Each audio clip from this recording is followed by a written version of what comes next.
pues de Yolanda Díaz, que ha conseguido implantar la moda, si a esto se le puede llamar moda, de los contratos cerilla de lunes a viernes y el fin de semana y te las compongas, que no tienes el fin de semana pagado, hasta Pedro Sánchez, alias voy como una moto, voy como un tiro y aquí os dejo tirados, básicamente. Vamos a hacer un repaso de cómo viene la situación económica, porque ya les adelanto que va a haber más subidas de tipos en créditos hipotecarios, ya les adelanto que va a haber más subidas fiscales, porque esto no funciona. Digan lo que digan, no funciona. Y en teoría, en algún momento, esto debe ser como de una galaxia no muy lejana, vale, en algún momento no muy lejano, el BCE hará realidad eso de que va a dejar de comprarnos deuda. Y atención, porque el problema puede ser sideral. Pero bueno, Luis Fernando Quintero, ¿Qué tal, Carlos? ya con nosotros. Beatriz García, ¿cómo estás? Muy buenas. Primera valoración ultra rápida, que quiero que vayamos con María Jesús Montero. Estábamos hablando de economistas buenos, mejores, grandes analistas. Toma ya, María Jesús Montero, la antítesis. Bueno, pero una valoración. Vienen tiempos difíciles en la nueva legislatura, sea de Sánchez y se confirme, o no sea de Sánchez, pero yo creo que las dificultades van a estar ahí. ¿Sí o no? Sí, sí, vienen dificultades, va a ser una legislatura muy complicada, muy complicada. Si quieres un titular, complicadísima. Complicadísima y a efectos totalmente perceptibles por el bolsillo del consumidor. Ya lo estamos notando, va a seguir subiendo los tipos de interés. Si los tipos de interés, las subidas de tipos de interés tienen el efecto deseado, entraremos en una recesión. Eso se va a traducir en que los problemas laborales que tenemos van a ser más evidentes y más acentuados. Eso es lo que es al bolsillo del contribuyente. Y después luego las piedrecitas que tenemos por el camino, porque los fondos europeos, en cuanto empiecen a pedir que les demostremos cómo están funcionando, que son los hitos necesarios para seguir recibiendo el dinero, si no estamos cumpliendo los hitos no va a seguir llegando el dinero. Y luego, por otro lado, lo que tú dices, en el momento en que se corte la compra de deuda, aquí vamos a tener un problema. Hemos visto cómo el Fondo Soberano de Noruega se ha ido de la deuda española. Vamos a seguir viendo. Que eso es gravísimo. Vea, la misma valoración. Vamos a tener un futuro negro, complicado, porque partimos de una casilla de salida, que es un gobierno con una nefasta gestión económica, irresponsable, despilfarradora y que nos ha intentado engañar en muchos casos. Resumo bien, Bea, si digo que en el fondo el despilfarro de este señor se ha beneficiado del COVID y del ataque de Rusia a Ucrania porque ha habido una barra libre de fondos, de financiación, etcétera, en el BCE, y eso le ha permitido decir, no, todo es por la guerra, todo es por el COVID, todo es por tal, con permiso absoluto para gastar lo que quisiera porque te lo compraba el BCE. Efectivamente, antes de la incursión del COVID ya tenía Sánchez sus viernes sociales donde a golpe de decretazo despilfarraba lo que le daba la gana y gracias a la pandemia ha podido justificar todos esos gastos, en muchos casos superfluos y completamente innecesarios, es que es por vuestra salud, es un periodo de emergencia y tengo que hacerlo. Entonces le ha venido de perlas. Y tengo que gastarme vuestro dinero, claro, y endeudaros por vuestro bien. Sí, pero ya lo hacía en 2019, lo hacía sin ningún tipo de rubor. Vamos a escuchar el análisis totalmente distinto de María Jesús Montero. No podría estar en mejores manos el encargo que los ciudadanos le han hecho a los gobernantes de este país, en las manos del presidente Sánchez, que durante todo este periodo, antes en la oposición, luego en el gobierno, ha estado permanentemente del lado de la mayoría, del lado de España. Ese discurso corresponde a una ministra de Hacienda. Es que yo, de verdad, hay cosas inexplicables en España. Pero bueno, ¿qué le vamos a hacer? Déjenme que utilice este gráfico para resumirlo. Sé que es un dato, puede parecerles un poco colateral, pero son las horas trabajadas en España. Este era el nivel, 8,6 millones, primer trimestre del 19, estancados. Esto se llama estar estancados, ¿vale? Hasta que aparecen los efectos del COVID y ahí ya no estamos estancados, nos despeñamos, hundimiento total. ¿Hay justificación? Sí, cierto, ¿vale? Pero ¿qué es lo que ocurre? A partir de ahí se empieza a recuperar, ¿vale? Y nuestra recuperación, como pueden ver, permanece claramente distante del momento en el cual teníamos un nivel ya de por sí estancado, pero un nivel normal, por decirlo de alguna manera. Y fíjense simplemente en una cuestión, así por la cuenta de la vieja, si hacemos la traslación, resulta que segundo trimestre de 2023 estaríamos alcanzando por fin el número de horas trabajadas en el primer trimestre del 19. Esto en mi pueblo le llamamos tiempo perdido. Esta parte estará justificada, esta parte no está justificada más que por hiperendeudamiento, subidas de impuestos, ataques a los empresarios, problemas burocráticos, te subo las cotizaciones, te subo el salario mínimo interprofesional, me pongo muy chulo contra la propiedad privada, te meto ocupas, ataco a Ferrovial, eso es todo esto. Ahora, sea como sea, la realidad es que nosotros estamos en un punto de casilla, en un punto de salida, es decir, hemos perdido 4 años íntegros. no nos hemos expandido nada. Y si no se trabaja más, no puedes ingresar más. Y si no trabajas más que otros países, no les adelantas. Y si tus empresas no trabajan más que las otras, no las adelantan y no crean más empleo. Las horas trabajadas, se ponga como se ponga Yolanda Díaz y lo intente maquillar como lo intente maquillar, lo que están reflejando es que no hay ningún desarrollo del mercado laboral. Y estamos con cronificados reales cerca de 4 millones. 4 millones. Si cogemos los reales, los que no están declarados y no están incluidos en las estadísticas porque están en formación, los que están con condiciones especiales pidiendo puestos de trabajo especiales, etcétera. Si metemos todos los que tienen camuflados los fijos discontinuos, nos vamos a 3,8, 3,7, 3,9 millones. Prácticamente 4 millones de parados. No puede ser que un país como España no tenga respuesta para 4 millones de parados. No puede ser. 4 años después tenemos exactamente el mismo nivel. Y después de haber llovido aquí dinero por todas partes de Europa, del BCE y tal, pero cuando digo por todas partes estoy hablando de más de medio billón regado por parte del BCE. ¿Y ha servido para qué? Para nada. Medio billón que ha sido en parte también lo que se ha endeudado el señor Pedro Sánchez durante toda la 400 y pico mil millones. Lo que ha aumentado la deuda pública. Pero es que fíjate, decías tú, en ese pico que vemos hacia abajo, como fue el momento de la pandemia, podría llegar a estar justificado, pero a mí es que me gusta negar la mayor en esto. ¿Por qué? Pues porque hay países de nuestro entorno iguales que venían de una situación incluso peor que la nuestra, que aprovecharon el momento de pandemia y consiguieron crecer más. Hay países que aumentaron el PIB per cápita durante la pandemia. Por regalarle la chica en este mus a la opinión pública, venga, vale, que en el COVID valía todo, que es verdad, que tienes toda la razón. No, pero es que además en el COVID otros lo hicieron bien, nosotros no. La peor gestión económica de todo el mundo desarrollado durante el COVID fue la del Estado español. Hemos sido campeones en todo, en muertes y en mala gestión económica. Y efectivamente lo que tenemos son 4 años perdidos, pero ganados para el señor Sánchez. ¿Por qué? Porque de repente llegó la guerra de Ucrania, entraron los rusos en Ucrania, la inflación ya venía pegando, porque la inflación no es un fenómeno que provoque la guerra, es un fenómeno que endurece la guerra, pero que ya venía de antes. Un año antes. En verano del 21 fue cuando empezamos a ver subir los precios, porque es un fenómeno monetario. A más masa monetaria, mayor inflación. Y venimos 10 años regando esa masa monetaria. Con lo cual, la inflación, ¿qué ha venido a hacer? La inflación ha venido a decirle al señor Sánchez: mire usted, señor Sánchez, qué bien que si usted dispara la deuda pública, como por efecto de la inflación el PIB va a crecer, va a parecer que lo que hace es reducirla. Y resulta que estamos aumentando de manera exponencial la deuda pública, pero en términos porcentuales está bajando. Estamos en 1,5 billones de deuda pública, con un PIB en el que se queda la deuda pública en el 113, 114% del Producto Interior Bruto, en lugar de seguir subiendo. Es decir, incentiva al gobierno de Sánchez a seguir gastando y a seguir gastando por encima de nuestras posibilidades. Eso es un lastre que impide el crecimiento, porque es un lastre que endeuda a la sociedad. Que además vas a comenzar, bueno, ya estabas haciendo los vídeos, pero ahora va a tener un nombre y te quiero preguntar por él, de las grandes amenazas para la economía y para la libertad. ¿Cuáles son las grandes amenazas a las que nos enfrentamos nosotros? Porque el que no se enfrenta es Pedro Sánchez, no tiene ninguna gana de hacerlo y además le importamos un soberano comino. Pero ¿cuáles son las minas que tenemos de cara a esta legislatura, Bea? Pues tenemos las más importantes. Esta primera, que es lo que refleja uno de los pocos gráficos de los que nos podemos fiar de momento, que el mercado laboral no tira, ¿no? Una pérdida de productividad, un estancamiento de la productividad de España de los últimos 4 años. Tenemos también la deuda pública, más de 400.000 millones de euros, más de 1,5 billones de euros de deuda pública, más de 400.000 desde que Sánchez llegó al gobierno, más de 8.000 euros per cápita por persona nos ha puesto esa mochila que en algún momento habrá que pagar. Para el año que viene, 2024, otro de los puntos fuertes de Sánchez ha sido revalorizar las pensiones al 8,5 para contentar a ese más de 9 millones de votantes a costa de los 20 millones de trabajadores de la economía productiva.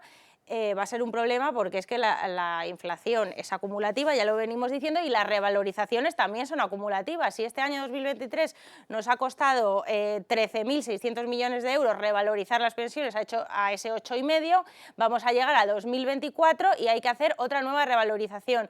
¿Cuánto va a ser? Bueno, pues estimamos un 4,7%, que pueden ser otros 9.000 millones de euros más adicionales al agujero que son las pensiones. Y desde este gobierno pues va a salir de una subida de impuestos que la vamos a seguir notando con nuevos frentes abiertos, peajes en las autopistas, subida del diésel, armonización. Bueno, viene la historia de los peajes. 2024 va a venir cargado de regalos para los contribuyentes, armonización recaudación del impuesto de sucesiones. Ahora mismo que todas las comunidades del PP están bajando sucesiones, veremos a ver cómo María Jesús Montero lidia con ese impuesto que ella quiere armonizar por toda España y que ahora ya estamos viendo con los datos de ingresos tributarios que María Jesús Montero tiene un problema. La inflación le ha estado ahora mismo beneficiando al Estado, ha estado aumentando la recaudación, pero ya se ve que no sube tanto como antes. Por ejemplo, en el primer semestre del año vemos que la recaudación solo sube un 3,5%, 3,6%, y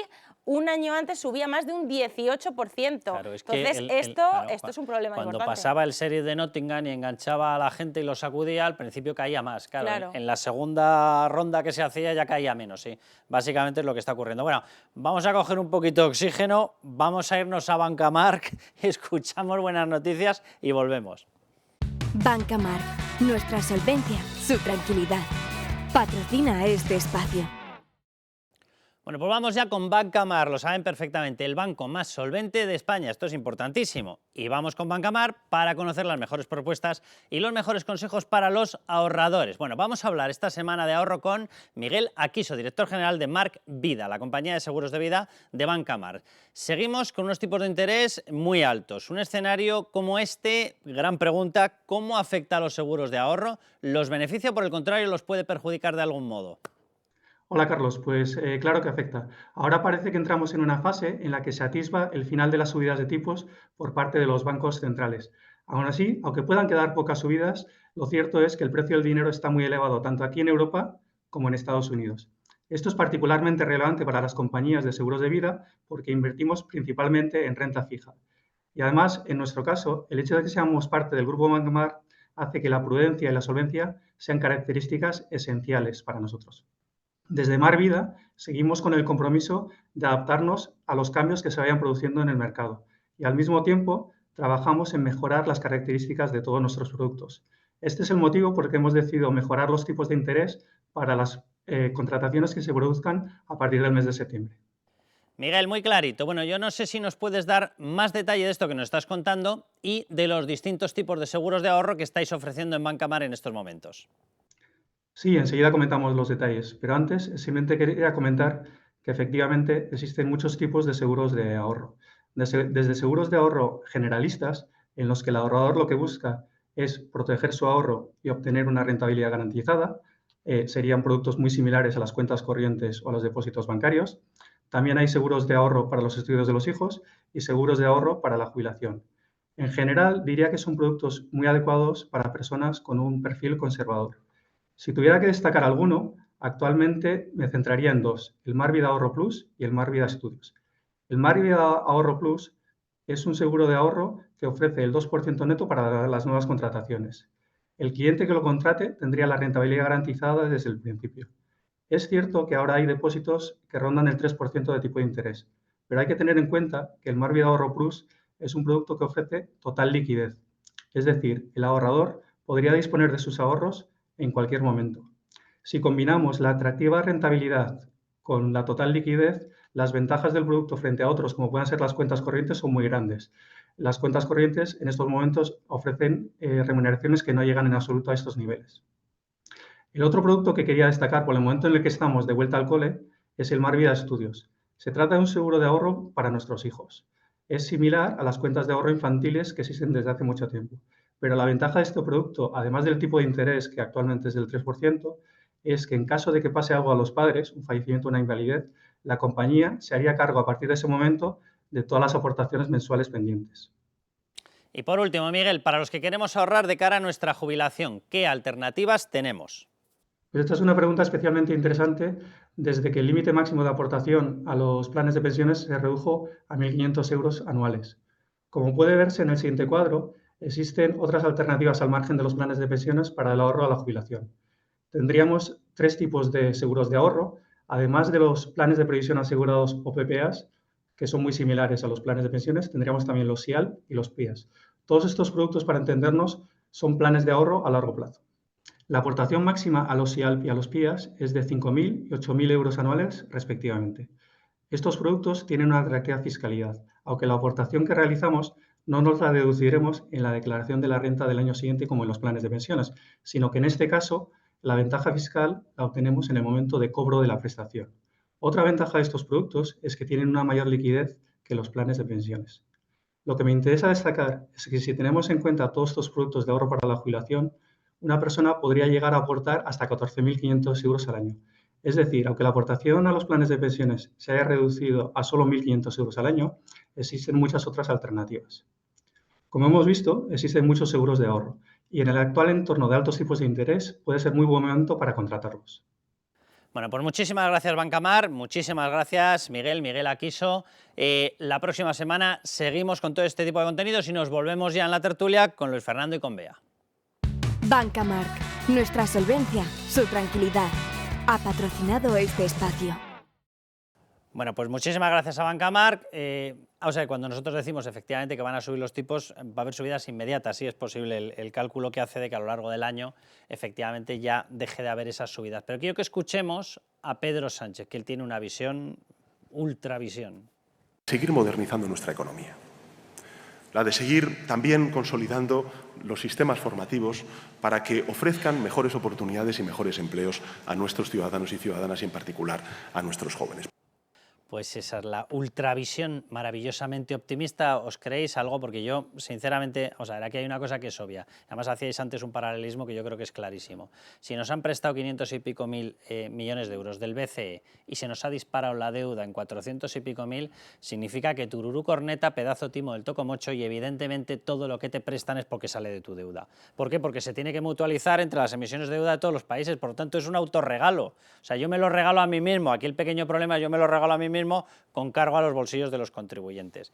Esa es la sensación que yo tengo. No sé qué valoración hacéis. Bueno, y que la economía productiva, que el señor presidente del Gobierno presume de que está modernizando, la modernización viene por directamente cargarte la posibilidad de que tengamos mayor productividad, mayores inversiones.